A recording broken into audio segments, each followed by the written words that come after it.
They got me, gal.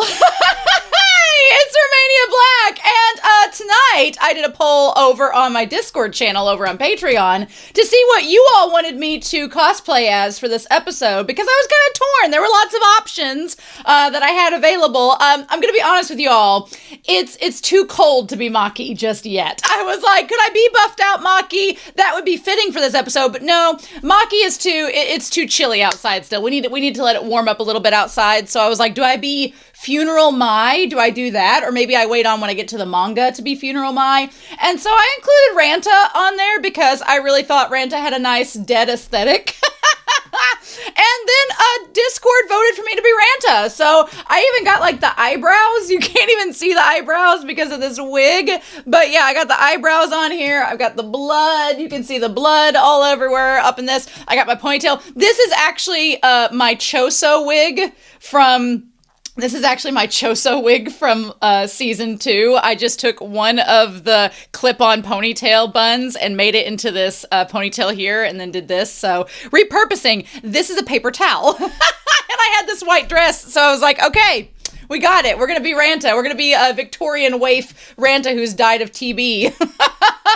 And also Maki's hand. And so that's where we are. So we're on episode 5 of Jujutsu Kaisen. And I'm going to be real with y'all. Timestamps are going to be relevant because I have a lot of comments to get through. And I have a correction that literally everyone on YouTube made. So we're going to just dive right into that, okay? We're just going to dive into that and go from there.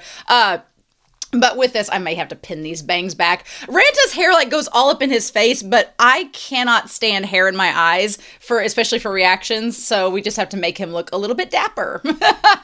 So to get started on here, Anime Annie had noted that the voice actor for Tengen was also the same voice actor as the narrator in season 2, not season 1, but season 2, and is the narrator now. So I kind of like that. I like the idea that Tengen has become the voice actor, the narrator of this series. Tengen's become our narrator because they are the world. So seems fit. Jusker 25 for episode 3 says 3 parents that Choso are talking about are the woman who's the mom, the curse spirit, and Kamo, who mixed his blood in there. So there's a curse spirit involved in all of that, right? We're going to get back to that whole thing about Choso and the parentage. There's a little bit more that's been added to it. We're going to get to there in just a little bit, but there were a couple things noted over on the Discord. One was, I'm going to pull it up here beside so you all can see. It's this poem. It's from QRT. It's a retweet from 2468_carp that says, the end scene with Maki's mom and the oranges broke me. Have you ever read the Oranges poem? If you love someone, you peel them orange skins. Decorative, untouched oranges are all the love that Maki's mother never gave her. Not even a bowl of sliced fruit at the door. And then there's the poem on there. At lunchtime, I bought a huge orange. The size of it made us all laugh. I peeled it and shared it with Robert and Dave. They got quarters and I got half. And the orange, it made me so happy. Just ordinary things often do. Just lately, the shopping, a walk in the park. This is peace and contentment. It's new. The rest of the day was quite easy. I did all my jobs on the list and enjoyed them and had some time over. I love you. I'm glad I exist. I think that that's the fact that the mom's unpeeled oranges and the fact that in that image there are 2 unpeeled oranges, which are for Maki and Mai. I think that fits all the well. So yeah, also, the moderator Be Happy was like, hey, do you want the family Zen'in tree that Mappa just shared? And I was like, wow, wish they would have shared it a little bit earlier. But I get why they didn't, because they were waiting for this episode to come out, episode 4, before they shared the family tree. So we get this family tree. We don't know who the 23rd head of the Zen'in clan was. Doesn't matter now. None of this really does. But we don't know who the 23rd clan member was. We aren't given knowledge of who the 24th leader was. We just know that now Bito's dad was the 23rd. And then some cousin or other was the 24th. They don't matter. Nobody cares about them. What is important, though, is a couple of things. And hopefully my dog will get this out of his system before the reaction starts.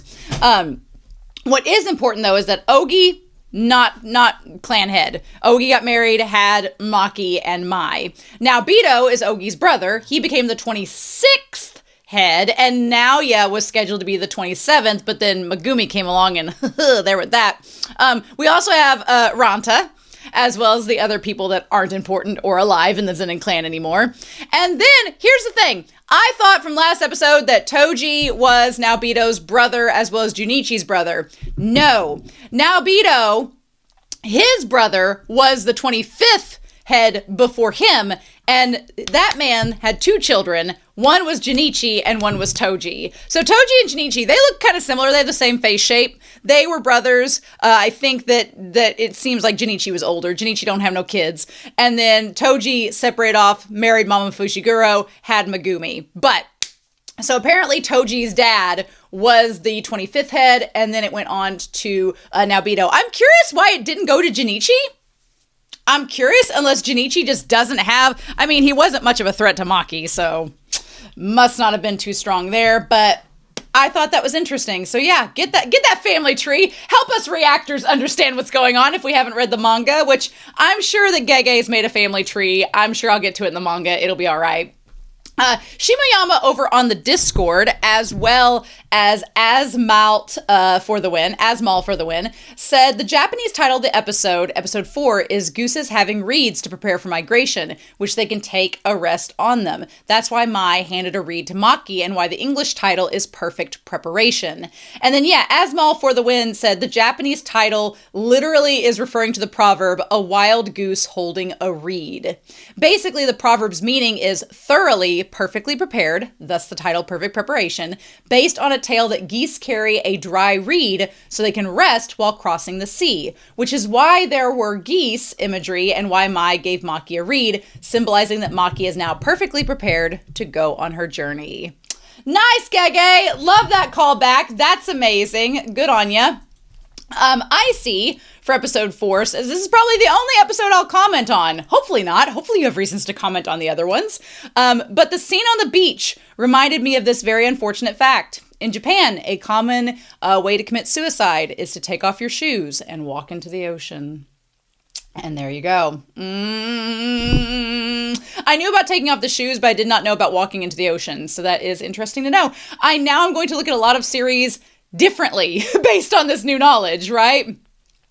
This was interesting. So Redhead PNZ said in episode 4, the clan is not just made up of men and her mother. She most likely killed everyone, women, children, and servants, if they decided to announce the death of the entire clan. And I was like, that doesn't seem like Maki. Maki does not seem the type that would kill children or women. And then Theo7672, they were on the same wavelength as I was, and they replied saying, I disagree with the idea that Maki exterminated all members of the clan. Maki, most likely, only killed everyone who was part of the Zen'in clan's military force, namely the Hei, the Akasha unit, and the Kukuru unit, which was announced in that part, in the episode. The end of the episode notice supports this point by adding that all members of these 3 units who were not present at the clan that day were untimely killed by Maki.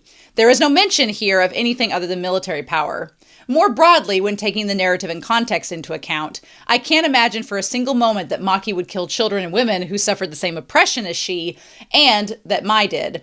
Maki primarily wanted to destroy the clan and its structure, not eradicate the bloodline, so there would no longer be any bearers of Zen'in blood or their hereditary techniques. Otherwise, following that logic, Maki would have had to kill herself and also Megumi. As a reminder, Maki always wanted to destroy the Zen'in clan from the inside by restructuring it, aka Volume 0. The true revenge of killing clan members only comes after Mai's death and the promise Maki made her to destroy everything. As for Maki and Mai's mother, in the film, we hear exactly the same voice as Maki's mother in this episode saying to her, I wish I had never given birth to you. You're the shame of the Zen'in clan. Her mother uses harsh words towards her from the very beginning and allowed Naoya to brutalize her during her childhood.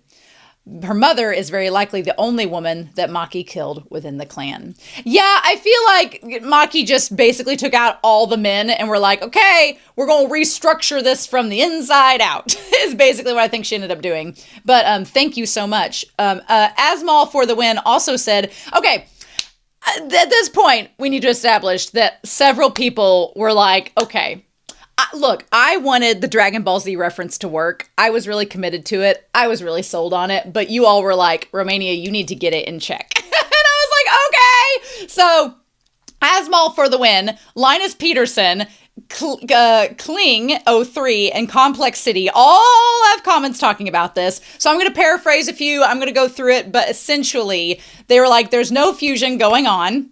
Maki always had a little bit of cursed energy due to Mai's existence. Since she was born with a cursed technique, Mai sacrificed herself. She took away what little cursed energy was left, resulting in Maki's heavenly restriction finally being completed. She's now able to see curses and everything due to her enhanced physical 5 senses, similar to how Toji was. She has 0 cursed energy now, which is the same as Toji. That's from Asmal for the win. Linus Peterson added, saying, Mai took the cursed energy from Maki and herself and created the sword, and with the removing the little cursed energy, Maki herself had made her body like Toji's, giving Maki a full heavenly restriction pact now that Mai's death basically resulted in her splitting off.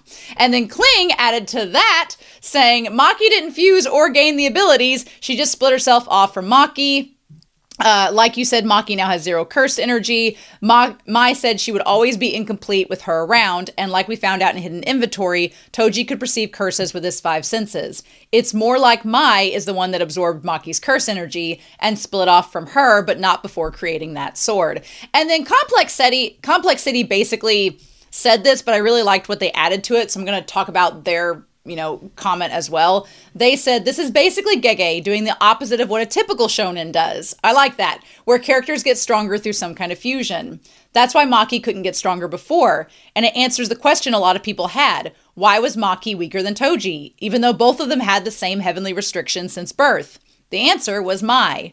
Mai was born with cursed energy and a technique, and because twins are one person in Jujutsu, her existence interfered with Maki fully realizing her heavenly restriction. Because Mai having cursed energy meant Maki had cursed energy, since Jujutsu considered them the same person, which made Maki's pact incomplete. Not because it was different from Toji's, but because it was being held back because of Mai.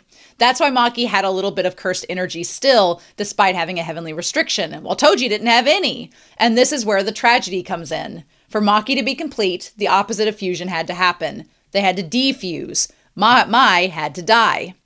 That's why Mai says on the beach that she'll take all the cursed energy when she dies. Since they're considered the same person, if Mai, the one who carried the cursed energy, dies first, she takes it all with her.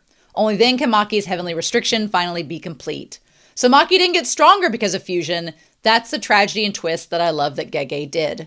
That's also why the moment with Nalia hits so hard at the end. When he says, how cruel, don't you have a heart? She replies, no, she took it with her. And it hits so hard because if they really did fuse, she would have had it with her. But no, Mai was erased. The only thing left of her was the cursed tool she created for Maki in the end. In other words, Maki's going to be taking real good care of that sword. Real good care of that sword, but I thought that was really good. So thank you, Complex City, for and all the others for helping to explain that to me. Now it all makes sense. So awesome. And thank you for being polite about it. That's even better. Math for episode 4 says, about your discussion on the death womb paintings at the beginning. You talked about why GEGE chose the number 9 for it, and said it was because the number 9 was the number of stages of decomposition. But it's also linked to 9 months of pregnancy. This is really cool. I like this. Reminder that the death paintings were created by Kenjaku, who forcibly impregnated a woman with a cursed spirit and then aborted each embryo. So yeah, so in all those other cases, in those cases, it was that the woman was impregnated by a cursed spirit with Kenjaku's blood mixed in, and then they were forced to abort the embryo. I think it mentioned in season 1 or 2, the choice of translation for English was womb, which was kind of weird and misleading, but in French, for example, they are clearly stated to be fetuses. Anyway, I digress. He probably did the abortions at different months of the pregnancy. We can see that at some points in season 1 and 2, the death paintings look like increasingly large embryos. I think it's a really cool parallel, especially with Yuuji being kind of the next stage after aborting a 9-month-old fetus, which is essentially giving birth in the experiment. So basically what is being possibly theorized is that Kenjaku had all these women impregnated using his blood and a cursed spirit. Then he aborted all of those fetuses. But then when it came to Yuuji, Kenjaku's like, well, I've seen how these ladies do it. Now it's time for me to do it. And literally birthed Yuuji. Okay, so why not? Why not? Progression, science. Math also says, I'm glad I'm not the only one who thinks there's something between Mai and Momo. Oh, there were several in the comments that were like, yeah. Way back in season 1 during the exchange event, Momo tried really hard to defend Mai and justify her actions, and overall, they seemed very close. Some historians would call them friends. I agree. And then so basically, Potator on Discord said, that reminds me, there's something to be said about Mai possibly having an unnatural amount of affection towards the only person in the clan who cared about her. It adds a layer when it's sort of implied that she's bisexual. I'm sure growing up in the Zen'in clan would also have influenced her sexuality in terms of expression. Biddy added to this, saying, Maki's original goal of overtaking her clan plays into it, doesn't it? Both of Mai's issues with having to struggle if she follows suit about her suffering when she stays is being taken into account. She's her sister's knight in shining armor, but even more considerate. It's honestly just incredibly tender, the bond they have towards one another. Paco still says, I like this part that apparently Tite Kubo's favorite fight and part of Jujutsu Kaisen is Maki versus the Zen'in clan. As GEGE is a Kubo fanboy, you can imagine how validating this is. And Kubo has taste for sure. The fact that, listen, if you're a mangaka and you liked Kubo, and you admired Kubo growing up, and you wanted to kind of like make your own manga and were inspired by them, I don't think there's a better compliment than the person that inspired you saying your work is good. That is like the highest praise you can get. That's incredible. I love that. Additionally, a key thing to point out is that ultimately, Toji had the power to kill all the Zen'in back then and end it all, but instead, he got married, separated himself because he couldn't be bothered, which is essentially what the line is about Ranta saying his whim. As a Toji fanboy, I really enjoy the links between Toji and Maki, but also thinking about it, her power-up and unlocking the heaven restriction happened in a much more tragic way, with bearing the weight of the patriarchy, misogyny, and losing her sister in the process. She goes through the ultimate catharsis in this, and it's a great development for her character that I've loved since day one. I love all the love that Maki's getting in this. It makes me so happy. And then Anime Annie, finally, I know I've literally been talking for 20 minutes, says, hats off to Komatsu Mikako, Maki's seiyuu, because she portrayed Maki's heart-wrenching grief so well. I have to say one of my favorite shots from the episode is the floor covered in blood and Maki calmly walking towards her next victim. Meanwhile, beneath her is the Zen garden. The garden is visible but untouched by the violence and death occurring in the building above it. Zen gardens are created to imitate the essence of nature, but also can be used as an aid in meditation. Both I'd consider to have quite a calming effect, which is the opposite of all the mayhem above it, yet perfectly describing Maki's demeanor as she bodies the entire clan. I did not consider using the deaths of all those Zen'ins for the culling game. Like, Maki probably could have earned 100 points in one massacre. The decimation of the Zen'in clan is also not what I thought of when I mentioned the player potentially going on a killing spree in order to attain 100 points needed to make a new rule. Yeah, that's my only thing. I really wanted this, like I said last episode, I really wanted this all to come later in the story, because by that point the culling game would have started and we could have used those points. Those could have been valuable. Maki gets a badass cathartic moment and gets to be like Toji, but at what cost, GEGE says? At what cost? And I'm like, GEGE, you're the author! So yeah, yes, that was nearly 20 minutes. Thank you for bearing with me. But y'all are leaving such amazing comments that I feel it's necessary to talk about them before we start the episode. So I'm going to pin these bangs back just a hair. I want you to be able to see his little eyebrow. Well, maybe not. We'll go ahead and start the episode and then go from there. But y'all, I'm pretty excited to see what happens next, so we're not going to waste any more time. We are going to start Jujutsu Kaisen Season 3, Episode 5. And we're going to get this thing started here in 3, 2, 1. And I don't like this opening shot, but let's go!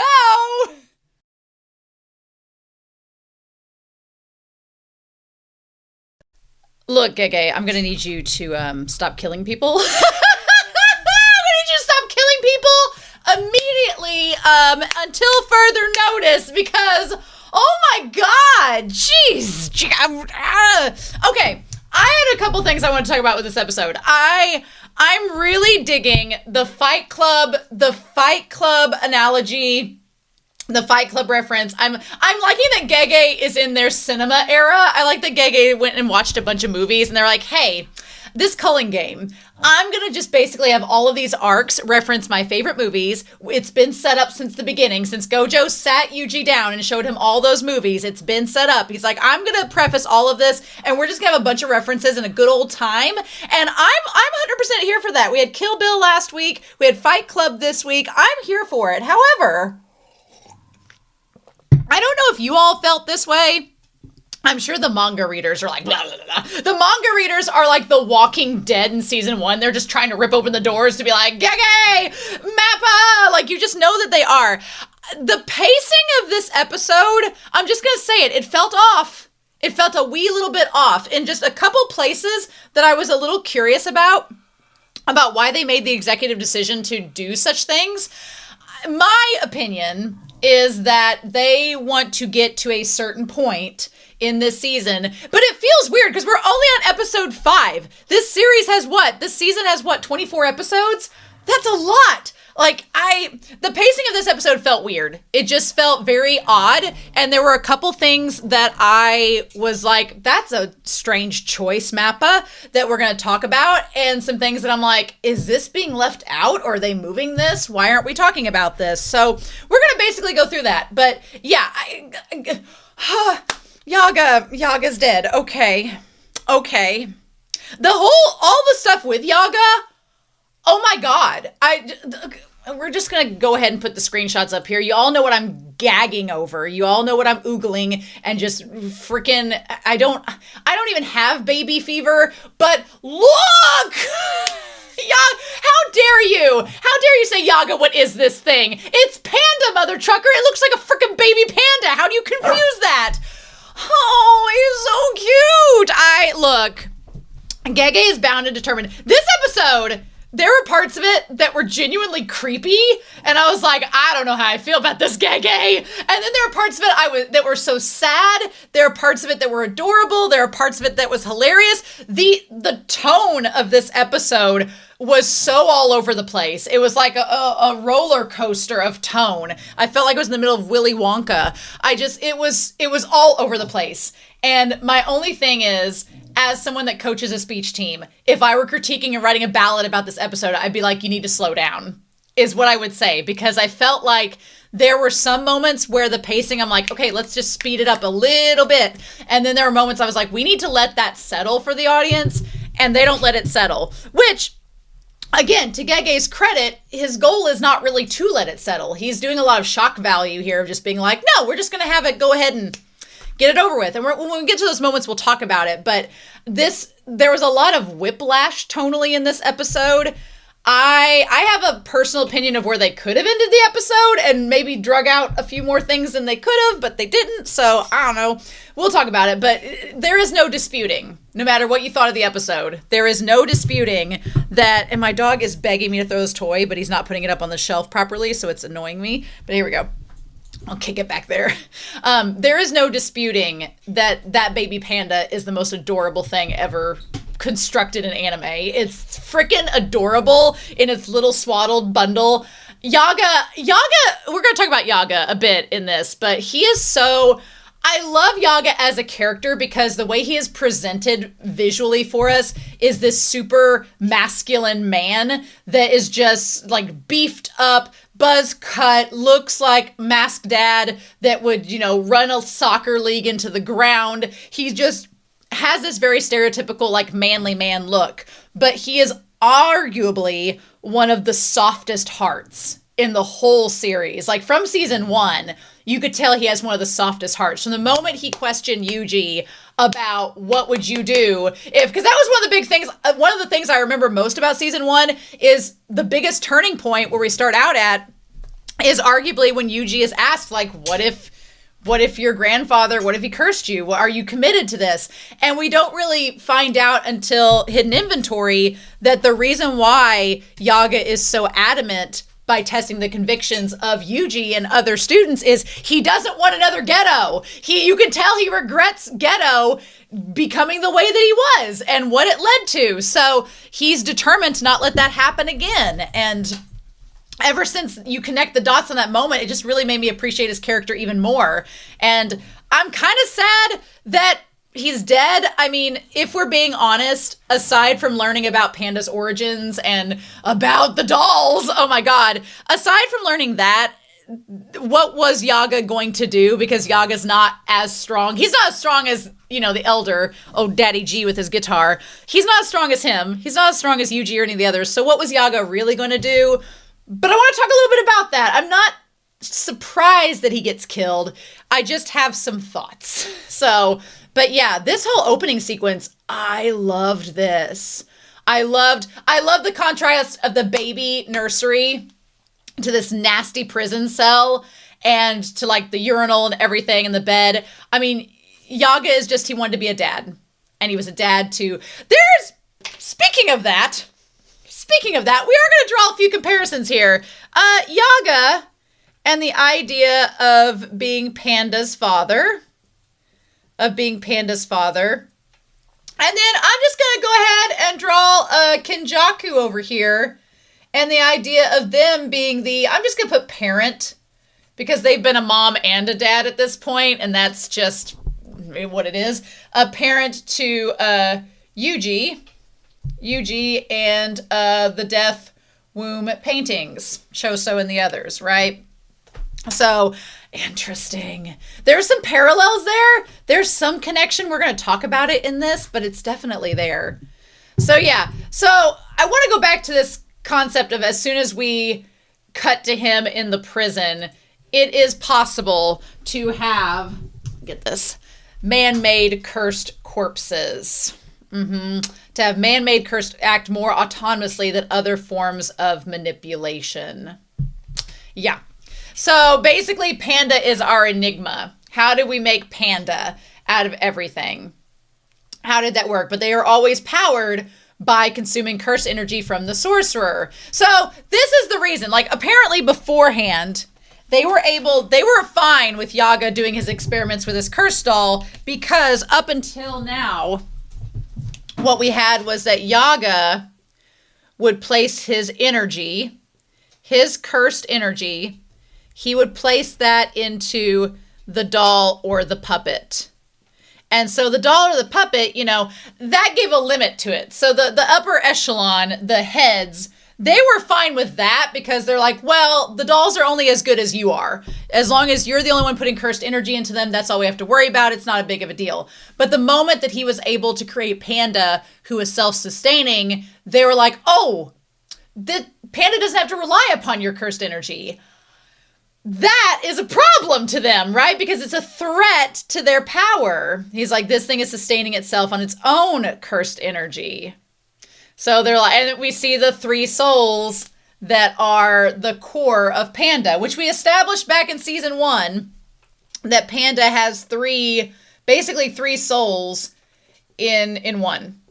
Because that was the whole thing, was he has a brother and a sister. He has a brother and a sister soul. Again, that is interesting because you have this idea of 3 souls at the core, right? We just established in the intro of this episode that Choso was created by 3 parents. There was the cursed spirit, there was Kenjaku, and there was the mom. So it's giving lots of like Father, Son, and Holy Ghost sort of things. Like the number 3 is a very divine number. And he said later on in the episode that it took 3 months to activate the core. So again, the number 3 souls, 3 months, all this, like it is leading to a lot of stuff here. But yeah, I hate seeing Yaga like this where he's all just bound up. I hate that. They're trying to designate you as a special grade and officially sentence you to indefinite imprisonment. The idea that while this conversation is happening with Yaga, all he's focusing on is the most adorable baby panda on Earth. Like, he's like, I don't care. I have Panda. Like, just stop. That's so precious. But here's the higher-ups thing. If you can intentionally create that thing, then theoretically you could easily have your own army. That's the thing that sucks the most. That's the thing that sucks the most about all this, is that they deem that you would be able to have an army by all accounts here. The thing that sucks about it is that Would Yaga create an army? No, he would not, because we all know Yaga as a person and that he would not do that. Would Kenjaku create an army? Is Kenjaku trying to create an army? Well, yes. Well, yes. So that's a whole different story. Maybe Kenjaku's not trying to create an army, but would Kenjaku if he had the option and ability? Yeah, I'm sure he would. So it sucks because it's one of those things like... I had this recently happen where there was an employee that he had a situation happen, and what happened was he did do something wrong, but it did not warrant the reprimanding that he got. And I had to sit in on that meeting during all of this, and during the process, he was kind of like, but you all know me, you know how I am, you know that this is something that can be worked through. And they were like, well, yes, but we have to, take into account and just be safe. And it felt so clinical. And I got very frustrated during that meeting because clearly this was someone who you knew wasn't going to do anything wrong. They were just a victim of circumstance in the moment. But the higher ups were so bogged down by the political correctness of it all and by what they had to do legally that they couldn't take into account who that person was as an individual human being. And I feel like that's kind of the case with Yaga. We all know, and old man Daddy G knows. I can't get his name right. I think I'm not going to say his name because I'm going to wait till they give us on the episode because I'll say it wrong. But old Daddy G, he knows Yaga would never do that. But he won't vouch for him. And the higher ups are not going to allow him to just have Panda and B. And the thing is, they're not going to even take advantage of that ability. Like, the thing is, Yaga is devoted to that high school and he's devoted to those students. Like, let him be a teacher. Let him do good. And they're so worried. The higher-ups are so worried about their power being threatened that they would rather take out this possible boon for the sorcerers than to risk him developing an army. And that is just, it's heartbreaking. And he looks so heartbroken in this moment. They're like, you could have your own army. Answer me, Yaga. And he's like, do you truly not know how that thing was made? I also think it is very telling, and I think one of the reasons why Yaga doesn't talk to him is because he refers to Panda as that thing, and that thing is literally his son. Panda is literally his son. I love the Frankenstein motif with Yaga. I'm sure I commented back on season 1 about it, but there is like such a Frankenstein element with Yaga and Panda that it's just so, I eat it up. I love it. Do you truly not know how he was made? And just the cut from the happiness and all of that to Yaga being miserable, it breaks my heart. It breaks my heart. So then he's like, Masamichi, everyone's worried about you. I was like, what is this little voice? What is this cutesy voice? Okay, so we cut to this. He's like, I told them all this. What in the great goose Ren and Stimpy hell is this? Takaru, we're going to put Takaru up here. That is from the madness of GEGE. That is a fever dream. That is nightmare fuel. That is GEGE's sleep paralysis demon. Right? They're taking true form. Is just Takaru. Okay, we're going to talk about what Takaru is. Essentially, here in a second. I know what you're thinking. You're like, Romania, Takaru's really adorable. No, Takaru's creepy as shit. If you're feeling down, we just have to cheer you up. This is some like those messed up Adventure Time episodes? This is from that. This is the lemon one. This is, no, that thing is terrifying. There's just something, look, Panda has a soul. And, well, so does Takaru, as we'll talk about, oh my god. But Panda has this warmth and, like, there's a soul to Panda that is just warm and compassionate and relatable, and you just want to hug Panda, because Panda is just, Panda is real. Panda's literally a being, right? Not to say that Takaru isn't, but there's just something about Takaru's soulless eyes, because it's a doll. I can't do it. Nope, it's just creepy. I also kind of have an inherent fear of mascots, and I think that's probably what this is. I'm like, yeah, no. Well, you're just to cheer you up. There's just something kind of unnerving about this shot. This shot of Yaga This is iconic. This shot of Yaga, like, just doom and gloom and despair in all black. He knows he's about to die. He knows his time is coming. At this point in the episode, this is before he goes to confront the one guy, the Shinobu-looking guy, and Daddy G. He, like, knows that his time is up. Once the administration has decided that your time has come and there's an order, put a hit out on you, an order of execution, Yaga knows he's not Yuuji. He knows he doesn't have cursed objects in him to power him up. He knows he's not Megumi, who has all these hereditary techniques. He knows that his puppets can only go as far as his cursed energy goes, which is not infinite. And he knows he's not someone that has a technique that allows him for a lot of power. So he knows that the moment they said that, you know, your death warrant is out, he's like, my time is gonna come. It's gonna happen eventually. I've got to prepare. It's just, what I'm curious about is the souls that he put in the dolls. Like, do the dolls stop? Because the dolls are powered, with the exception of Panda, the dolls are powered by his cursed energy. So if he ceases to have cursed energy, do all of these dolls here that he created that are not Panda, do all of them cease to exist? Do they all just, like, collapse? Or do they keep going? I'm not gonna lie, a doll army of them, like, of living dead dolls fighting against Kenjaku and cursed spirits is terrifying and creepy. But I'm assuming if they're all powered by, either one of two things are going to happen. Either they are powered by his cursed energy, and once he dies, they're all just going to crumple and die as well and just be dolls. Presumably. But if that doesn't happen and they're kind of like Panda and they keep going, then we're going to have a bunch of cursed dolls roaming around. And what's that going to be like? What's that going to entail? What's that going to lead to? So I don't know. But this shot, I want to say it's cute. I want to say they're cute. It's just the contrast is so disturbing of Yaga there in the darkness and then this cutesy little puppet doll. It's like, hey, everything's all fine. This is definitely a GEGE moment. This is GEGE just trolling all of us with his, like, sick humor. It's so cute, but it's creepy. He's like, oh, is that so? He's like, I'm a genius, aren't I? Oh my God, I can't. There's something creepy about it. Also, the way that the foreshot is just right in front of your face and you can't look away. I don't know. This is cute where Yaga, like, gives him a little head pat. That is cute. He's like, Takaru, I'm sorry, but I won't be. The moment he says he's not going to be able to come home for a while, I was like, oh, we know what's about to happen. We know what's going to happen. He's going to die.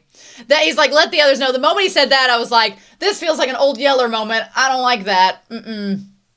He's like, are you leaving for work again? And this sealed the deal. When he's like, it'll be a long trip. I'm like, no, he's going to die. Son of a bitch, he's going to die. Oh. He's like, don't worry. The forest is protected by Tengen-sama. Your mother will come to see you again too. Maybe, I guess that's assuming that they will stay okay. That they will be fine. I'm assuming maybe Takaru is going to keep sticking around. They do say that Tengen is protecting the forest, which, am I surprised that Tengen is protecting this forest of the dolls? No. Is Tengen probably doing it out of spite against Kenjaku? Probably. Your mother will come and see you again. This feels very much like, I'm just going to say it, this feels like Winnie the Pooh and very like Christopher Robin leaving the 100-acre woods to go face his death and his imminent demise. That's what this feels like, especially with the tree there. He's like, you'll be all right without me. Oh, it's so sad. This also feels very 100-acre woods. Like, it feels very much like he takes this little passage to come see them all in the forest. He has this little forest carved out for them that protects them. Also, the fact that he's got Tengen on his side doing it. Work. Do it. Love it. And they're like, Masamichi, look how tender he looks. I'm sorry. I wasn't prepared for Mappa to make Masamichi look the most tender and attractive that he's ever looked in the world. I'm like, my heart is going out to him so much in this moment. Like, what an actual daddy. Like, what an actual daddy. I can't. And then they're like, it'll be lonely without you, Masamichi. The fudge, Gege. This little bat with overalls. This little bird, these little puffkins. This little, like, creature here that looks like a capybara. Like, and the frog. What? Oh, it's like Toy Story meets Spirited Away. Yeah. And then we see, yep, Kusakabe, he cut Panda out. He's like, are you sure, Kusakabe? I just cannot get over how pure Panda is. Panda's so pure. He's like, well, you're letting me go. Like, yeah. So what we find out is Takaru is the soul of Kusakabe's nephew. Takaru the doll has inside of him the soul information, as they describe it in this episode, the soul information from Kusakabe's nephew. What is inside of him? His sister's son that I'm presuming died. There's like a Frankenweenie element. There's a Frankenstein element. I'm like, oh my God. And so Kusakabe's like, I owe him one. He's like, don't go tell anybody I helped you. I like they're also in the same room that Gojo had Yuuji in. This is just like the standard imprisonment room. Best ambiance of any prison cell in the world, might I add. He's like, don't tell anyone I helped you. You were captured to lure Yaga out. And he's like, I owe that man a favor. I mean, Kusakabe has put himself in danger in this moment. By saving Panda, Kusakabe has put himself in danger. So Kusakabe might as well have a warrant on his head at this point for what he's been doing. But I love Kusakabe. Also, for Kusakabe to do that, he was kind of, in season 2, a little bit cowardly. So for him to go through with that, that's kind of crazy. And Panda's like, he's like, go on, get. I'm just like, oh. It feels like Old Yeller. Go on, get, Panda. Get out of here. So this scene where he's like, are you really sure about this? This thing is not your nephew. That is... there's so much about this. The idea that he took the soul information from the nephew, though, it's very Frankenstein. It is. I could see why, if you were looking at this from the outside looking in, this would be very disturbing. Because you're literally taking soul information... Because the way that Takaru poses, the way he acts, reminds the sister of her son. That is crazy. And I could see why somebody looking in, would be, like, disturbed by that. Because they're like, that's manipulation right there. That could lead to some dangerous things. And Kusakabe just wants this for his sister. He's like, it's just something with your nephew's information. It very much feels like... It feels like AI in a way. It feels like there's an episode of Black Mirror. There's an episode of Black Mirror from like season 2. I think the episode is called Be Right Back. There's an episode of that series where I've been looking it up for something to do with speech. So that's why I've been looking into it. But this girl, her boyfriend dies. And this came out like in 2010. So it predates a lot of AI stuff, which is creepy. But her boyfriend dies, and this tech company, it's very futuristic. The tech company comes out with this way to make an AI of her boyfriend that died, and so that she doesn't have to be, like, as lonely anymore. This is coming off. But, so she does it because she wants to have the boyfriend back, but she quickly finds out that the AI can only mirror certain things about the boyfriend because of the information it knows, but it's not the boyfriend, because she starts to call out how the AI isn't acting like the boyfriend. And it ends up being this whole thing. And so I'm glad that Yaga at least tells Kusakabe, he's like, hey, this isn't your nephew. This is just made from information. It's like if I gave ChatGPT a prompt about your nephew and here's what it came up with. Is it your nephew? No. It just knows information about it. And he's like, are you trying to tell me I can't live in the present if I stay hung up on the dead forever, right? I mean, how tempting would it be? Because I'm sure Kusakabe asked him. I'm sure... also the implications of that. In the episode, I was like, oh my God. The implications that Kusakabe supplied Yaga with soul information on his dead nephew to give to Yaga to create the doll that's the puppet, knowing what Yaga can do, to create it as like, hey, here's my dead nephew's information. Can you create a puppet? That is crazy. And Yaga did it, being like, okay, I'm doing this for you, but you know it's not going to be the same, right? And he's like, look, I know what you're telling me. However, he's like, still, my little sister can no longer live without Takaru. the fact that she's his little sister and like her hair's gone white and she just looks so dead inside.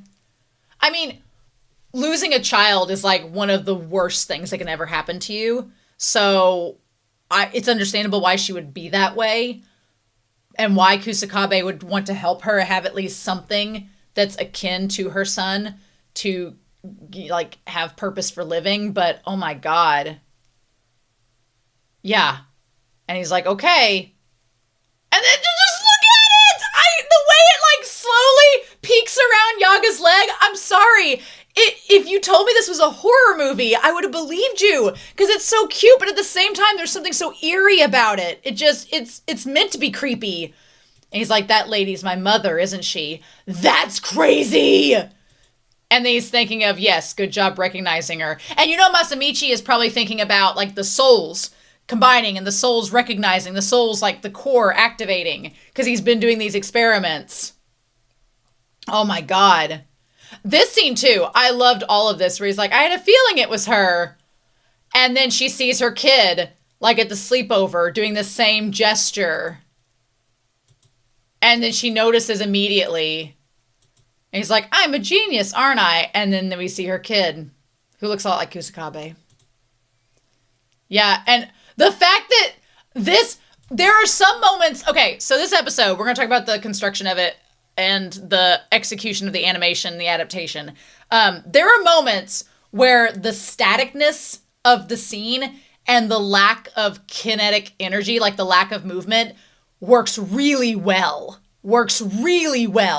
And I would argue that this right here works so well. Kusakabe is not moving. He is static. That chair, there's a force behind him. She recognizes her kid, and this woman who hasn't moved from that chair gets up immediately and crashes, but is trying to get to her kid. You can hear like her moaning and like having this reaction and saying Takaru and like crawling towards him and then running towards him and just being with him. And yeah. And for Kusakabe, that's exactly what he wanted. And he's like, I'm sorry. And he's like, I know. You can't let the existence of your fully autonomous cursed corpses become known. So he can't live with her. Okay, so he is autonomous. So he's like Panda. So Yaga has this army of he has an army of corpse puppets that could do a Five Nights at Freddy on somebody. Can it happen to Kenjaku? I swear, if Kenjaku or somebody tries to attack Tengen, can we have Kenjaku attacked by an army of corpse puppets? Can we have that happen?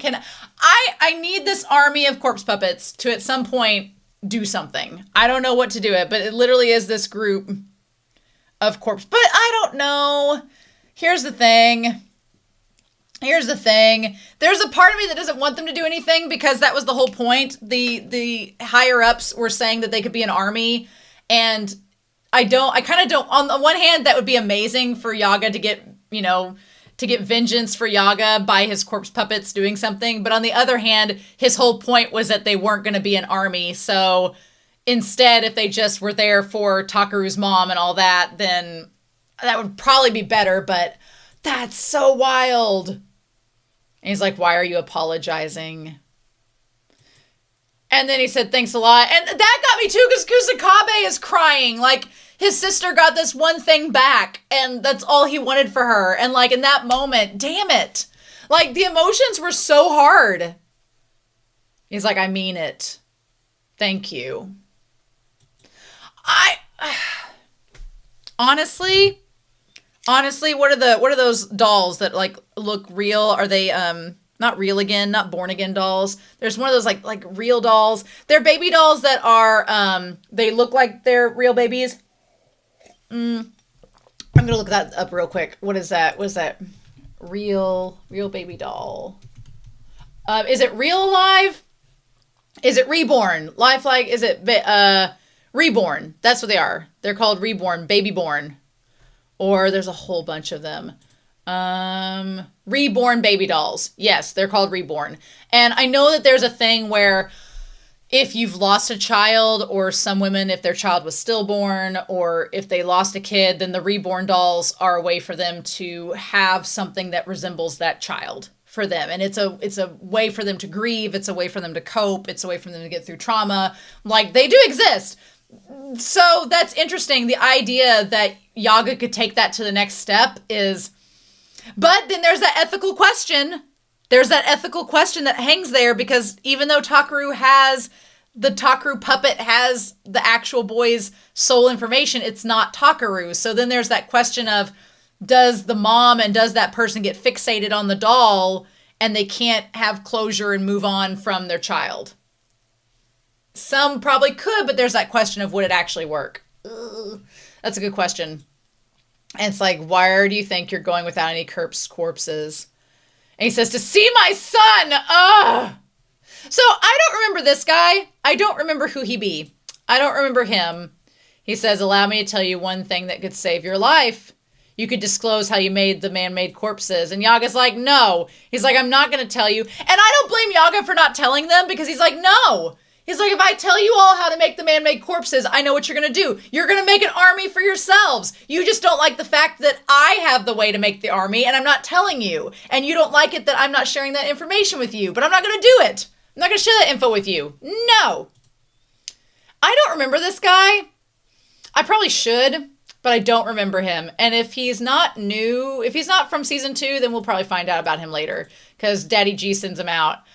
At first, he was like, I thought he was going to fight Yaga, and I wasn't too worried. I was like, oh, Yaga could probably take him. But then the moment you hear the guitar and it cuts to that damn alleyway, that was a bitchin' shot, though. That was really good. Like, just seeing the light turn on, it's like a horror movie, and there he is. See, the use of timing and understatement works really well in this scene. It really does. And the animation, they knew, if we were going to take Daddy Yaga out, we were going to make him look the damn best he's ever looked in this mother truckin' series, and we're going to make him look amazing. And then seeing that old man, he has his AC/DC shirt on, ready to go, and they cut to him. I am obsessed with Mappa doing the glasses where you can see the eyes through the glasses. I'm obsessed with it. He looks so freaking good there. Oh, and then you can tell Daddy G don't want to go through with this. You can tell he don't want to do this. I was actually kind of humbled by how he was during this scene. He didn't want to kill Yagi. He didn't want to kill Yaga. No. He didn't want to kill Yaga at all. I'm also double fisting these if you're curious. He did not want to kill Yaga, but he'd been given orders to. And Yaga wouldn't give him the method of making the cursed corpse. So he was like, okay. He had a very you brought this on yourself vibe. Because back in season 2, Daddy G was like so ready to bring out the guitar. He was ready to roll. But here, he really doesn't want to. It's like George Harrison's While My Guitar Gently Weeps was playing. If y'all don't do an edit to While My Guitar Gently Weeps with this episode and these scenes, I will be disappointed, internet. Get on it. He looks so good there. Damn it. No. And then we cut to the moths to the light. Now, let's talk about the fact that we instantly cut to Yaga getting killed. Because the guitar's on the ground, it's been broken. He basically was Slash from from Guns N' Roses. But I'm not mad at this. I'm really not. I'm not mad at it just jumping to him being dead. We witnessed a lot of death last week, so I'm so desensitized from it all at this point. I'm not mad at the jump cut to him dying. I think it's effective. I think it's effective to show, okay, Yaga versus Daddy G. It cuts to Yaga instantly dying. I'm not surprised by that. Did I think Yaga stood a chance against him? No. No, not at all. But my one qualm is going to come a little bit later. But this I'm not mad at. You knew it was going to happen. And then he's like, principal, he's like, I'll handle the rest, you leave. Which was smart. He didn't want this guy knowing the secrets. Now, whether or not that guy truly left or whether he stayed behind, I don't know. And that's when Yaga starts talking. I was like, I would have waited until he got a little bit further away. He says, you use the body's information to reproduce the soul's information. So let's start with that, shall we? You use the body info to reproduce. We're going to put that on here. To reproduce the soul info. This feels so Frankenstein. It's crazy. So yeah, body info to reproduce the soul info. I'm like the X through like his front there from the guitar. What did we do? And then you place that soul information in the cursed corpse. So then the reproduced soul info you put in the corpse, the cursed corpse. There you go. That's how it's done. Easy peasy, right? In the cursed corpses, in the cursed corpse core. And then we see the three spirits again. I just like Panda! And he's coming and you know he's gonna die before Panda gets there. And I'm like, son of a bitch. And he says, but that's not enough though. That'd be too easy. You have to place cores. You have to place cores housing 3 highly compatible souls. 3 highly compatible souls. Okay. You have to place the cores housing 3 highly into a single cursed corpse and make those souls observe each other at all times. So you have to put them in and make them observe. Make them observe the entire time. That's the only way it's going to work. And doing that finally allows the souls to stabilize so self-awareness can take root. I love the principle. His eyes, even though they're in the shadows, you really have to squint and see it, but his eyes are wide. He's like, why are you telling me this now is that you're dying? And the reason why is so genius. I love it. He's just like, you have to allow, once you make those observations, that allows the souls to stabilize together and harmonize, and that allows the self-awareness to take root. Okay. And that allows that. Roughly 3 months after that's born, it will supply its own cursed energy. And that ties back to after 3 months, it'll have its own cursed energy. Easy peasy lemon squeezy, right? And then that's when the principal's like, why? Why are you sharing this now that you're dying? Why didn't you tell us sooner? Why didn't you try? This is what got me. I was like, because the reason why he didn't tell y'all sooner is because he knew you would make an army out of this information. Because he knew. And the reason why he's telling the principal now at the end of his life is simple. He's like, I've cursed you. Now you know the secret. And you are either going to tell the higher ups or you're going to carry this secret. And if they find out you have it, they're going to come after you.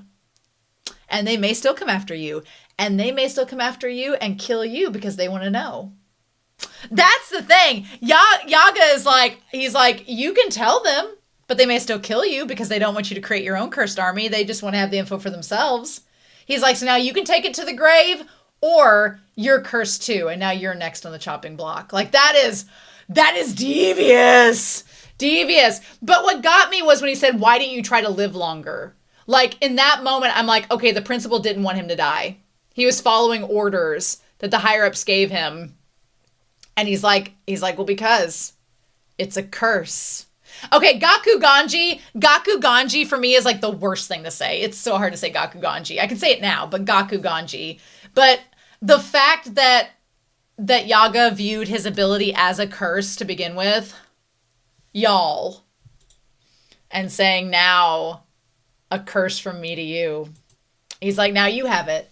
Maybe you'll give it to the higher ups, but you probably won't because you like me and you don't want me and my secrets to get to them.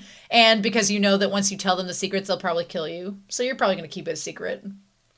Oh, it's so good. And then as he dies, frickin' Panda shows up at the last, like just right there. And I like that, well, Daddy G, I like that he thought Panda was going to fight him. He was ready for it. His guitar doesn't work. So I guess Masamichi broke his guitar, if that's any consolation. And he just goes past him. that got me. I thought for a second Panda was going to shove him out of the way, and that was going to be really funny, but no. He just goes right past him. So freaking sad. And catching him in his arms, shut up. He's like, why don't you fight? And he says, do you hate me? I love that the principal feels bad for killing Yaga, and he's expecting Panda to fight him as like part of his atonement. And he's like, pandas aren't bound by things like that. It goes back to him talking to Mekamaru. Oh, yeah. You were never on bad terms with him. Yes. To me, you just were the knife that fell upon him. He's literally like Yuta killing Yuuji. You literally were doing the job that you were told by the higher-ups. And he's like, I'm not going to fault you for that. It makes me so sad. He's like, just make sure you remember this. Even pandas cry. Oh. That hurt my heart. That hurt my heart, hurt my soul. Hated all of that. Hate the dead bug there. Nope. Nope. Mm-mm. Nope. Nope. Yep, nope. And that was 6 minutes into the episode. 6 minutes into the episode. Y'all. Nope. Nope, nope, nope. Nope, nope, nope. I hate that Ghetto's laughing at us. Brain Kuna's Kenjaku's laughing at us. It's not bad. I'm not mad at the episode for having this part with Yaga. I feel like the only thing was at the very end when Panda's like, just know that pandas can cry and it's okay. I felt like that could have had and I'm going to be critical of parts of this episode because y'all know I keep 100 here, but I liked this episode a lot. Don't get me wrong. I'm not saying it's a bad episode. I liked it a lot, but the pacing was kind of got a little bonkers in some places. I feel like there could have been a little bit more of Panda kind of, I felt they could have lingered on the last part about Panda crying a little wee bit more. They could have lingered on it a wee bit more at the very end there. To let it sink into us what was happening, that Yaga just died, all of that. And I have one more critique that goes along with that, but we're not ready for it yet. We're not ready for it until we see Panda again. And then I'll talk about it with him and Megumi and all that. And then we'll talk about it. But yeah, I feel like that there could have been a little bit more of that moment. But I understand that, again, Gege's not writing to fit into the anime episodes. He's writing to fit his story. So if he did these chapters aren't enough to spread out 21 minutes. So it's sort of a damned if you do, damned if you don't. It's like, if we spread it out too much, people are going to say it's too slow and pick up the pace. And if we go through it like we need to, then people are going to be like, well, you're not spending enough time on these moments. So it is a damned if you do, damned if you don't scenario. There was one part of this episode, though, that I was like, you could have picked up the pace. And we're going to get to it here in a hot second. And you could have taken that time to give a little bit more time to the Panda and Yaga situation. So then we just cut to back to Tengen. We cut back to Tengen and Choso and them hanging out, saying Kenji Hikari. Hikari is currently earning money as a bookie for a fight club he's running.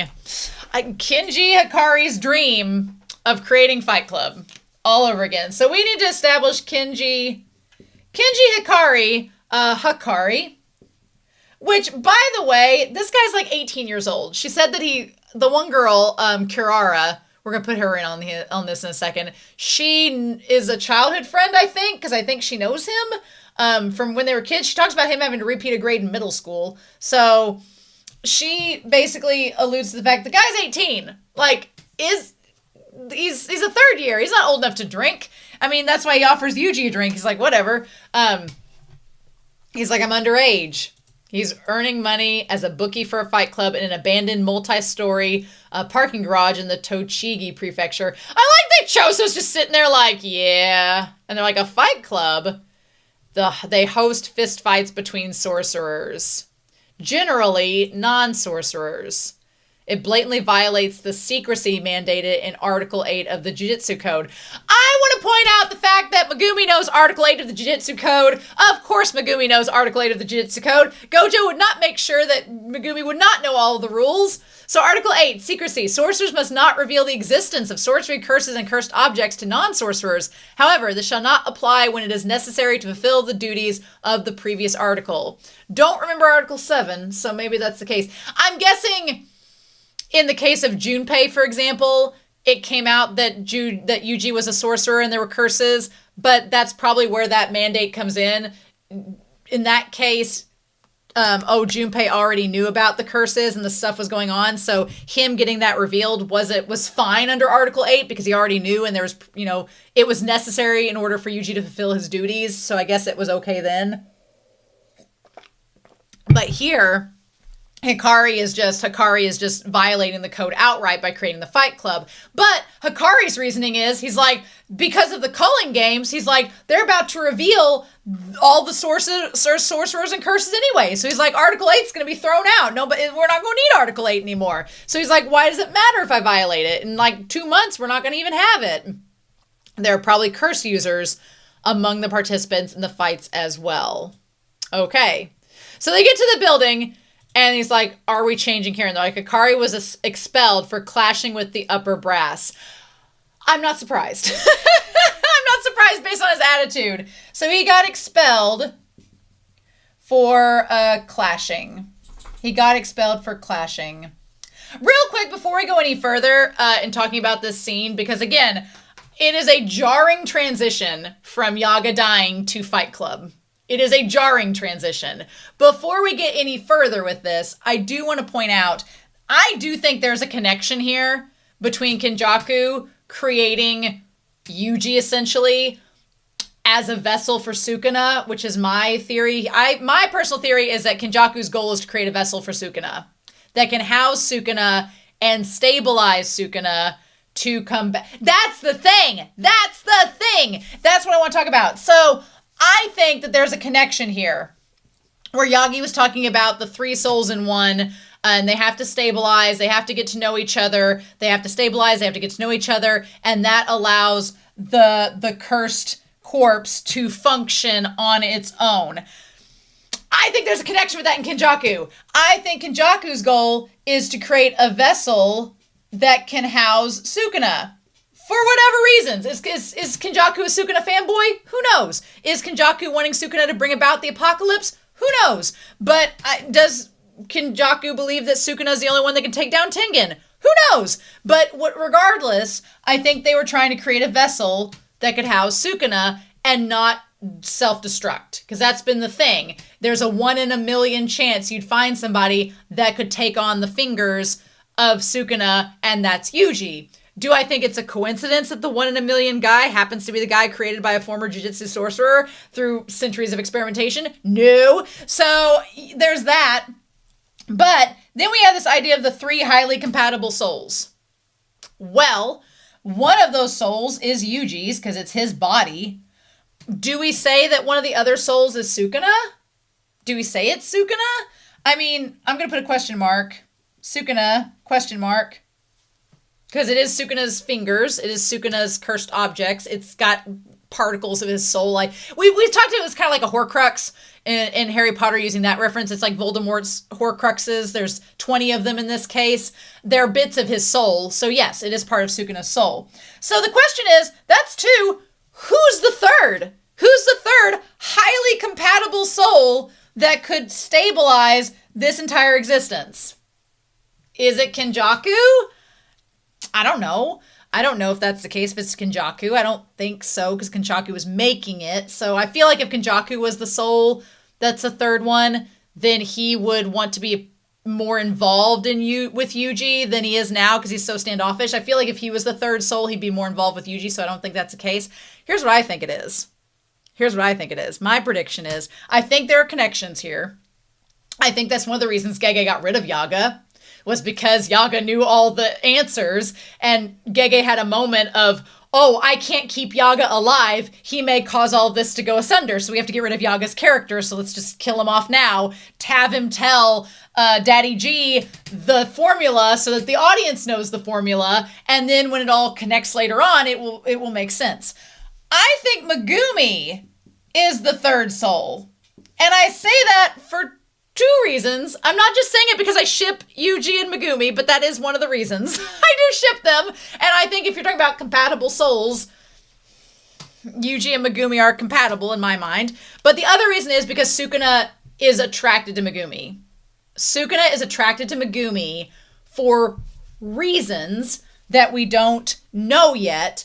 I think that reason is because Sukuna has recognized, by being in Yuji's body, he recognizes that Megumi is also a compatible soul. And he recognizes the connection between the three of them, that there's a connection there. Now, what do we do with that information? I don't know. I'm like, I don't know. What do you do with that information? If this were a BL, if this were a Chinese Danmai or a BL, if this were a Chinese Danmai, I'd tell you exactly how Megumi would get connected with Sukuna and Yuji. I'd tell you exactly how that worked. Sound off down below if you've read Heaven Official's Blessing.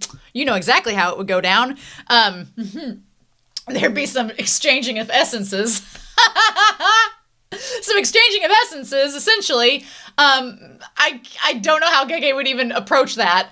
But I think that there's a connection there. I really do. I just don't know at this stage of the series how Megumi's soul would connect with Yuji and Sukuna. I don't know. I can't picture GEGE having them make out. I feel like there'd be already a big uproar about that, so I can't imagine that. But I don't know. So that's going to be my question mark right now. I think that there's a connection between this creation, this Frankenstein experimentation going on. I think there's a connection there. I think there's a big old question mark. How is Megumi connected? We know that Sukuna values Megumi for some reason. If Megumi's soul was compatible with Yuji's and his own, that would make a lot of sense, right? That would make a lot of sense. It would also tie into Megumi's, like, he won the jackpot of being connected to everyone and being special, so there's that. I just don't know how in the world this works to stabilize the soul. I don't know how that works. Don't know that yet. There's probably an AO3 fanfic that explains it, but I'm not looking those up. So, but anyway, that's my theory about that. I just want to connect that before we moved on to this. So we find out Hikari-san was expelled for clashing with the upper brass. Not surprised. He was also violating Jujutsu regulations. Not surprised. He seems like the guy that just does not care what happens. He just does his own thing. Like, screw you guys, I do what I want. So if he finds out we're with Jujutsu High, he might run. Well, it's fight or flight, and it is Fight Club. So maybe instead of flighting, he's fighting, right? Look, I'm not opposed to seeing Megumi's torso. Not opposed to this at all. Not opposed to this one bit. Do I think I liked the cops and robber comparison? I thought that was fun. The cop and robber comparison was really great. You all see, speaking of compatible souls, you all see the Sasuke Naruto reference here, don't you? Am I the only one? I see it. Also, I'm just now noticing it. That looks like freaking Toji. That face looks like Toji right there. I think it's the eyebrows being a little bit thicker in that than normal, and the face, that looks like freaking Toji. Megumi's looking more and more like his dad every second, right? But this looks like Naruto and Sasuke, right? Let's see if that pans out. So he's like, we're on Jujutsu High's side now. He's like, well, we are in this gray zone, but in Hikari's eyes, we are technically. This was the part I think could have been sped up. This was the part that Mappa is doing this experimental thing, which I'm not mad at them for it. I definitely want to see in the manga. In the manga, I imagine these are just word bubbles. In the manga, I imagine it's literally just a big series of word bubbles of GEGE just putting out exposition, being like, they'll figure out how to animate this. I feel like it's just exposition at this point, and GEGE is just putting it out there. So I'm not mad because Mappa probably had nothing to work with, but do I think they could have sped this up of them getting there to, because at this point, they go... This part isn't too slow. They're like, all our senpai say he's a good for nothing, but he's technically possibly stronger than Yuta, which is a problem, right?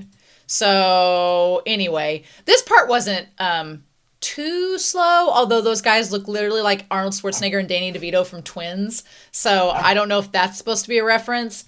But then they reference Fight Club, and Megumi's like, we need the money, so we're coming in here. Also, Megumi's eyes do look a little bit like Toji's from last episode. Just pointing that out. So, buddy, I don't have that toy. You gotta bring it up here. Yeah. But, no. Anyway, they do look a little bit like Toji's there. First rule of Fight Club, don't talk about Fight Club. So I like that Yuji's just like, Megumi's not bad at bluffing. Megumi's not bad. Megumi's okay. He does not do too bad. Him and Yuuji are polar opposites. Megumi, he can tell a good lie and he can bluff a little bit. He's using his daddy's forte just a wee bit. Yuji's not good at lying. He's absolutely terrible at it. But that's kind of what's endearing about Yuuji. I feel like in the end, they're going to fight with Hikari. That's going to happen next episode. They're going to fight with him. I feel as if one thing that's going to happen down the road, I don't know when, if it's going to be next episode or not, is I think Hikari will be wooed by Yuji's genuineness. I think Yuji's going to be like, yeah, we lied to you because we thought you were going to run away. So, trust us, help us. So I feel like Yuji's going to win him over in the end, but they're going to have to duke it out before that happens, right? They're just going to have to fight it out before that happens. And so he's like, or would you rather I lay you out in front of the bookie? And then Yuuji says, oh yeah, we're supposed to play along. He's like, okay. He's like, I guess we shouldn't know that his name's Hikari either. Time to zip my lips. I just like that Yuji's like, oh yeah. He's having this moment in real time. And Megumi's like, oh my God. Megumi's like, dear God, Yuuji, don't screw this up. So yeah. So they say that they'll let them through, but the fighter that's going to fight against the seated fighter has to be Yuuji. We're going to decide who the fighter is, and you're not going to be the one fighting. It's going to be him. And I like that Megumi is like, well, that works out for us because Hikari knows Megumi, right? Hikari would know who Megumi is, right?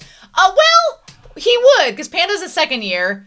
Maybe Hikari doesn't know Megumi because he's a first year too. But Megumi's been around because he's been with Gojo, and Hikari clearly knows who Gojo is, so I bet he would have recognized Megumi. So it was good that Yuuji fought him. Yeah. And he's like, the boss says he doesn't like you. I see. I agree with them when Panda was like, oh no, Hikari's personality goes well with Yuuji. It's literally like if Todo was a blatant womanizer, although we're going to talk about the womanizing. She seems like a childhood friend. I don't think that's womanizing. I think he's just getting it on with his childhood friend. There's nothing wrong with that. If it's consensual, it's all good. I feel like Hikari is similar to Todo in that he would respond to Yuji's personality really easily. But Megumi, no. He would have nothing to do with Megumi. No. I feel like he would have nothing to do with Yuta, honestly. This was the part that they could have sped up. This was the part right here. Where is this? No.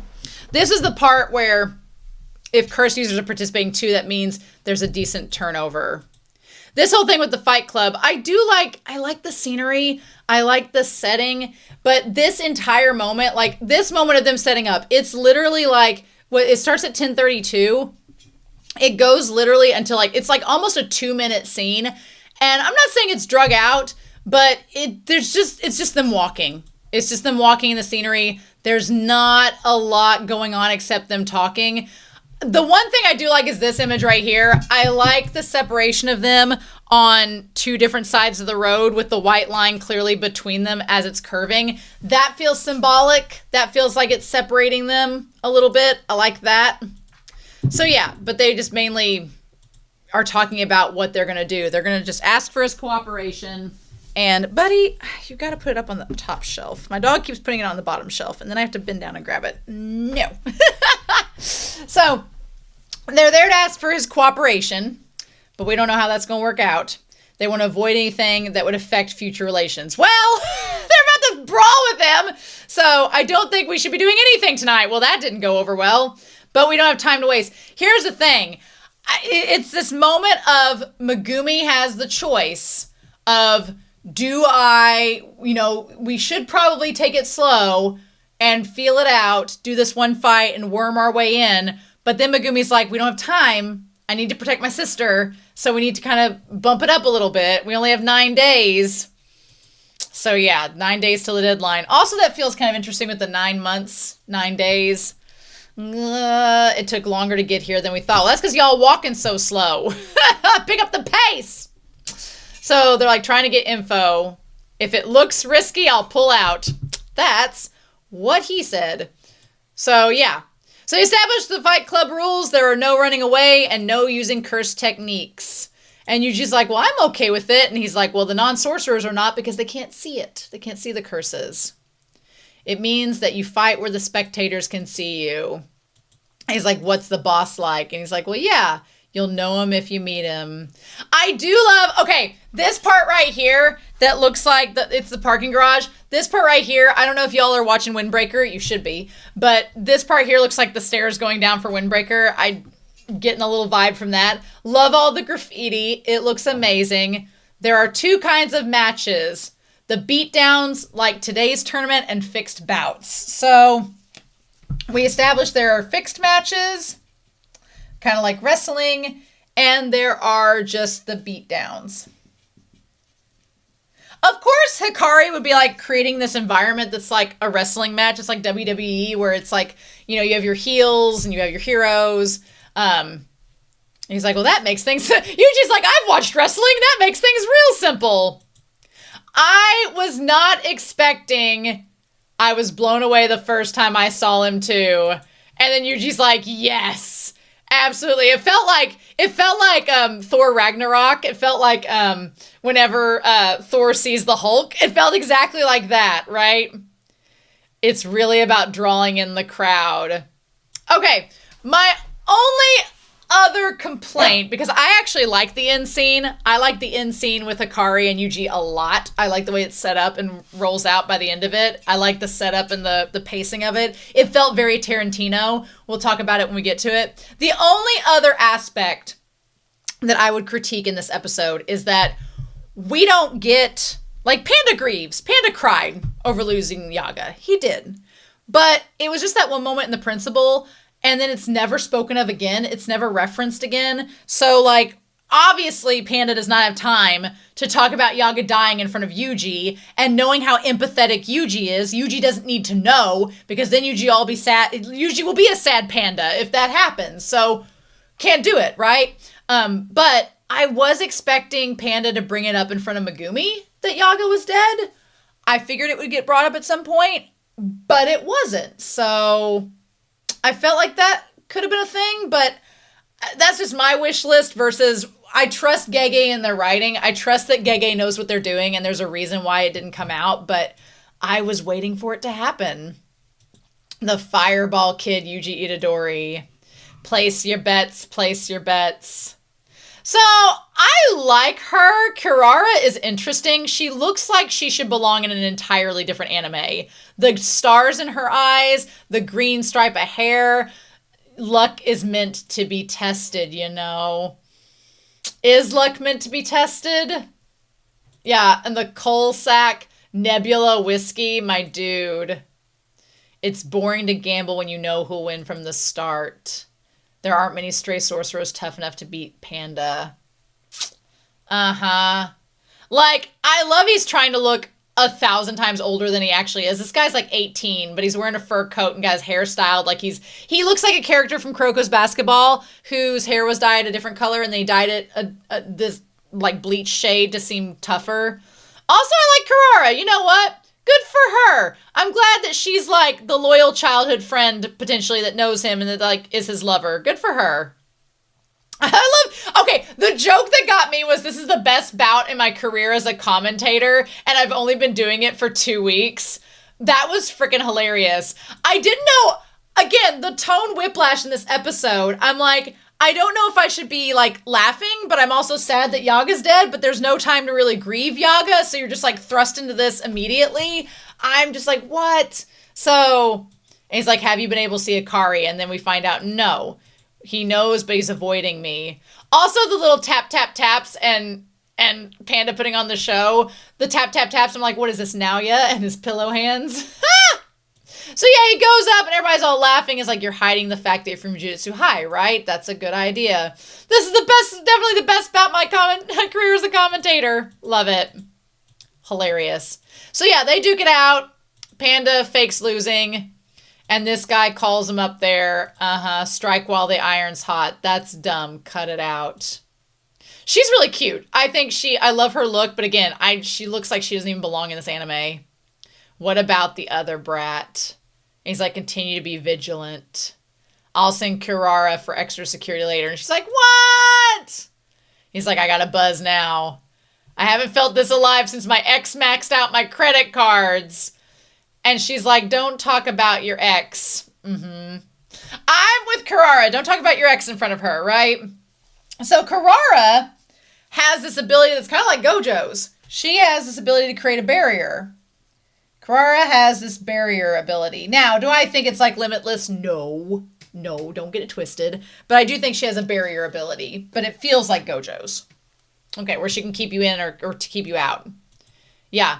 I did like this shot of the guy whenever he was like up against on the phone. And then you saw Megumi in the background, like watching him. And he's like, I can't write a good script with Megumi. No, Megumi doesn't strike me as a wrestler type. So there's this scene of Panda talking to Megumi. I don't know why Megumi comes in like off frame. It was an odd choice. But he's like, it's due to Kirara's technique. And he's like, Kirara? He's like, but the other third year was a guy, right? And he's like, no, yeah. But there's a phenomenon that only occurs when Kirara is in the monitor room. He's like, I don't know. I focused on being a circus panda instead of making them run off. Panda's so earnest. Bless his heart. Do you think Itadori would succeed in persuading him? And he's like, well, it would be tough, but it's just a matter of time. His bright and charming personality is a good match for Hikari. He just doesn't, he's just not good at lying. Yeah, he's like, it'll be fine. So Panda has this great elaborate scheme that he's like, I can get past the blind spots of the camera. We can get past the guards. And Megumi's like, yeah, we can totally do this. We can handle this. I'm like, there's again, the best laid plans. Lots of room for errors. And I'm like, also Kirara seems like she could be somewhat difficult to handle if she's security. So also kudos for GEGE having another female character that's security for the dude. Like, good for her. Great. Also, what was Yuuji doing this dance for? What is this? Like GEGE, you're on acid for this episode. Now, Kirara asked this question, saying, you're still a first year, aren't you, Yu-chan? You're young. And he's like, Yu-chan? Kin-chan had to repeat a year in middle school. Now, was she asking him if he was a first year to gauge that he was at Jujutsu High? Could have been. It's been a while since Kin-chan got heated up. She's like, you see, I love it when Kin-chan is passionate. So this episode's called Passion. And she's like, I like when Kin is passionate. She has such a cool look. Like I have a feeling people have a lot of fun cosplaying her at conventions because her like outfit is really easy to make, it looks like. And the wig, I'm sure you could get the wig to work. But yeah. And she's like, here you go. I don't know what Gakrux means. I don't know why Gakrux is engraved in there. Who knows? So then we have this scene. Now, you could probably say, if you said this scene was boring, I understand. I think this scene is pretty, if this scene felt something straight out of a Quentin Tarantino movie.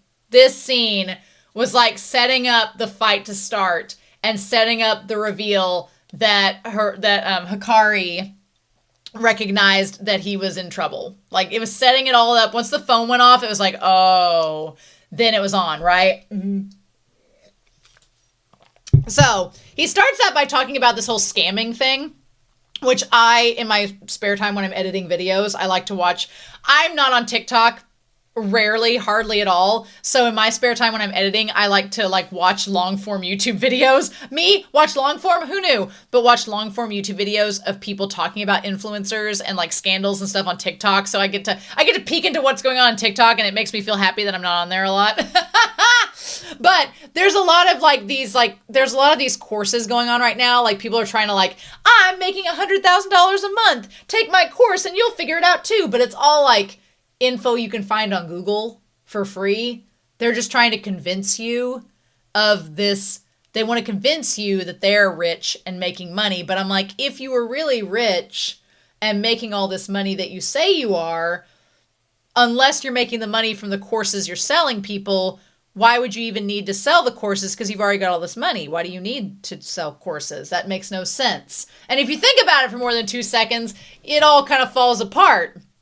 But he's like, it's a classic con. He's like, the swindler pretends to be rich and sells what it means to be rich, but there's a stupid amount of fools who fall for it, and it's all because of passion. The swindler and the deceived have that same passionate drive to change their lives.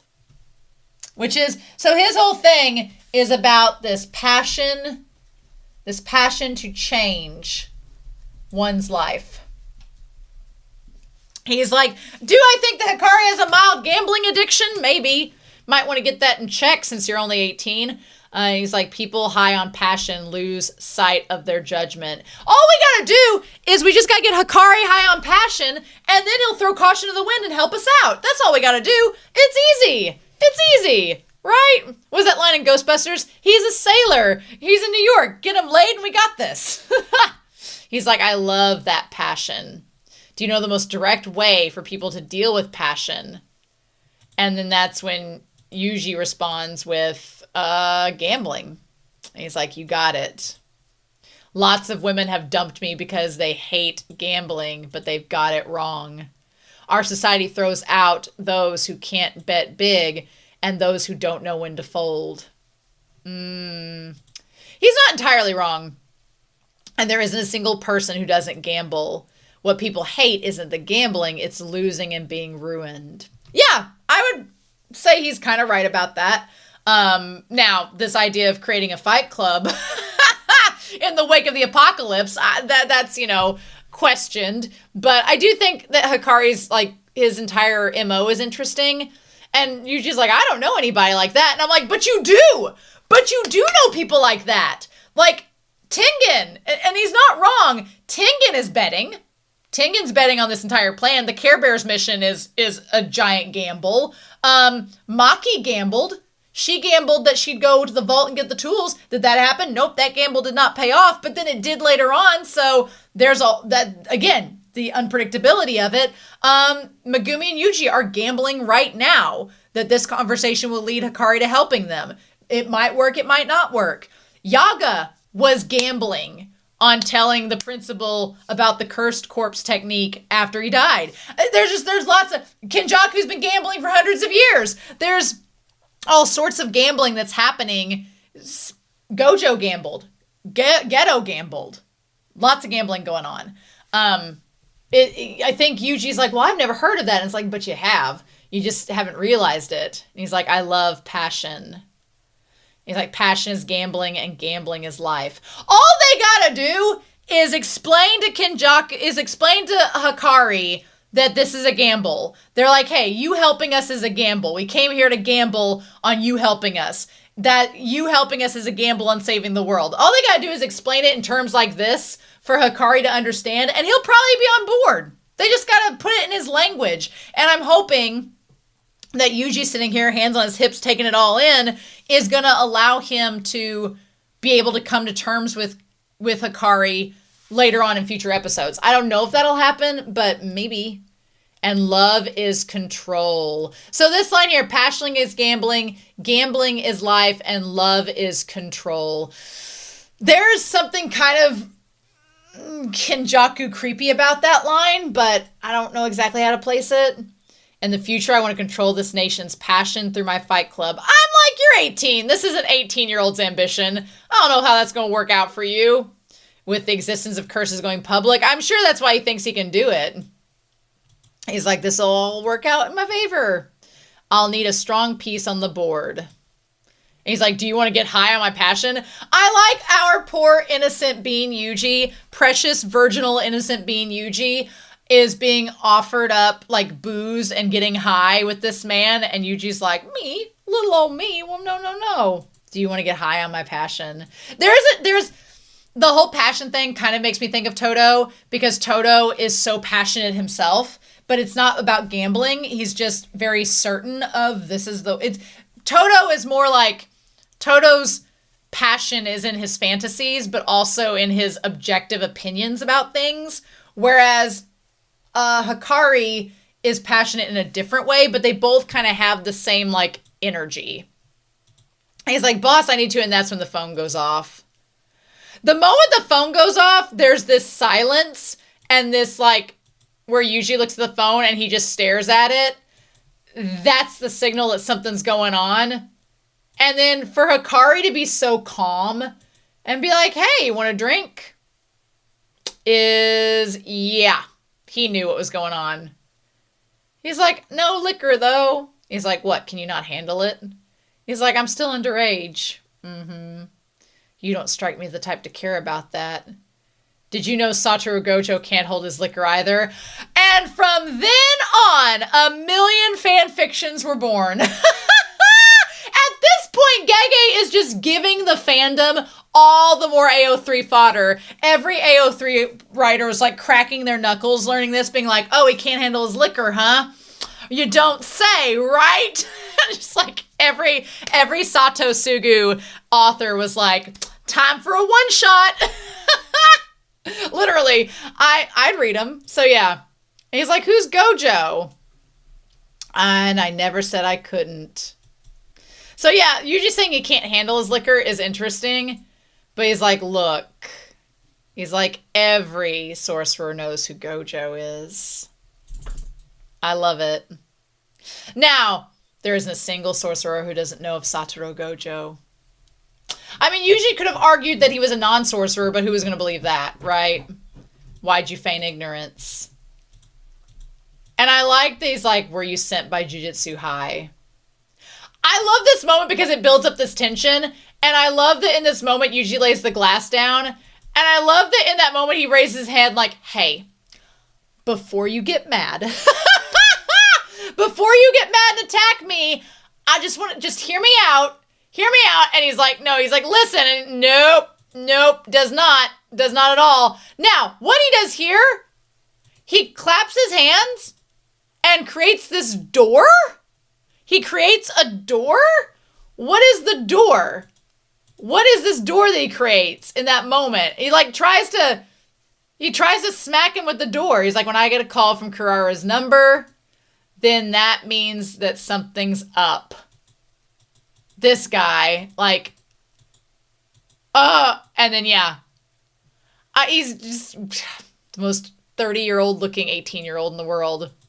And then Yuji's like, listen to me. And he's like, no! Hell no!